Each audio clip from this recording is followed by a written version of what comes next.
Sleep apnoea को और अच्छी तरह से समझने के लिए अगर हम इस चित्र में देखें तो सांस का रास्ता नाक से पैलेट, नेजोफेरिंक्स और पीछे की तरफ से होता हुआ ट्रेकिया में जाता है। ये जो मध्य में एरिया है जहाँ टंग का या जीभ का पिछला हिस्सा है, जहाँ आपका तालू है या सॉफ्ट पैलेट है और फेरिंक्स का पोस्टीरियर पोर्शन है।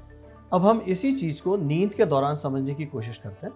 तो जो जीभ है वो पीछे की तरफ अगर गिरती है, अगर किसी वजह से आपकी जीभ बड़ी है, अगर आपके गर्दन का सॉफ्ट टिश्यू बड़ा है या फैट की मात्रा ज़्यादा है और जो मांसपेशियां हैं वो नींद में, निद्रा अवस्था में शिथिल हो जाती हैं, तो ये इस सांस के रास्ते को इस एरिया में कंप्रेस करती हैं या दबा देती हैं, दबाव डालती हैं, जिससे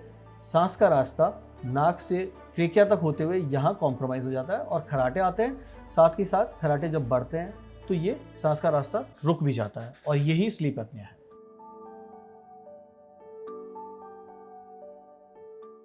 तो अगर देखा जाए सोते समय अगर आपकी सांस रुक रही है और ऑक्सीजन लेवल कम हो रहा है तो ये आपके शरीर पर दुष्प्रभाव डालेगा और कई सारे ऑर्गन्स पर, हार्ट, ब्रेन, आपकी मेमोरी और याददाश्त, आपकी एक्टिविटी, आपके शरीर की रिकवरी पर पूरी तरह से, रीजनरेशन पर पूरी तरह से दुष्प्रभाव डालता है। ऑक्सीजन जो कि प्राणवायु है, अगर इसकी मात्रा शरीर में कभी भी कम होगी तो बॉडी में स्ट्रेस हार्मोन रिलीज होंगे, शुगर लेवल ज़्यादा होगा, आपकी डायबिटीज़ या मधुमेह बढ़ने लगेगा, आपका ब्लड प्रेशर बढ़ने लगेगा और हार्ट पर प्रेशर आएगा। कुछ पेशेंट्स को स्ट्रोक भी हो सकता है। आपकी मेमोरी कम हो जाती है, आपकी याददाश्त कम हो जाती है। दिन के समय आपकी अटेंटिवनेस या एकाग्रता, इस पर भी प्रभाव पड़ता है।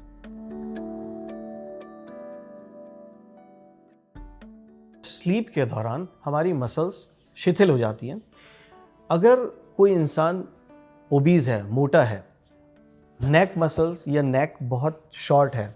या उनके फेस की बनावट में कोई एबनॉर्मलिटी है या उनके डेंटल स्ट्रक्चर में कोई एबनॉर्मलिटी है, इन सब कारणों की वजह से सांस का रास्ता गले में या थ्रोट में कॉम्प्रोमाइज़ होता है और यही सब स्लीप एपनिया को जन्म देती है। जो आजकल की समाज में एक हैबिट है जंक फूड की, ओवर ईटिंग की, अल्कोहल कंजम्पशन की, इन सब वजहों से भी स्लीप एपनिया की इंसिडेंस बढ़ती चली जा रही है।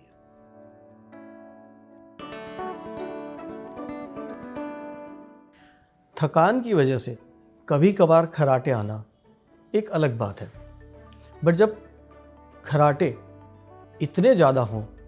कि वो आपकी नींद को डिस्टर्ब करने लगे और साथ में रहने वालों को डिस्टर्ब करने लगे, साथ ही साथ उन खराटों की वजह से दिन के समय आपको थकान महसूस हो, आपको आपकी नींद रिफ्रेशिंग ना लगे, दिन के समय आप किसी चीज़ पर एकाग्रता से कंसंट्रेट ना कर पाएँ, आप चीज़ों को भूलने लगें, तो इसका मतलब निश्चित तौर पर आपको एक गंभीर लेवल का स्लीप एपनिया है। इसको आप नॉर्मल खराटों की तरह लापरवाही से लेंगे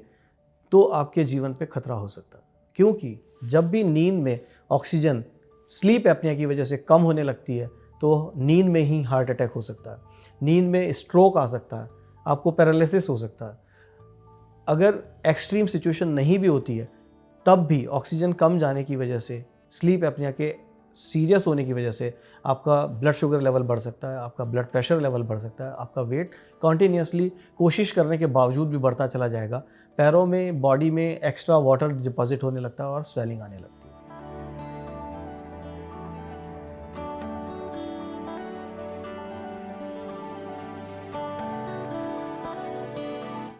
Subscribe to our YouTube channel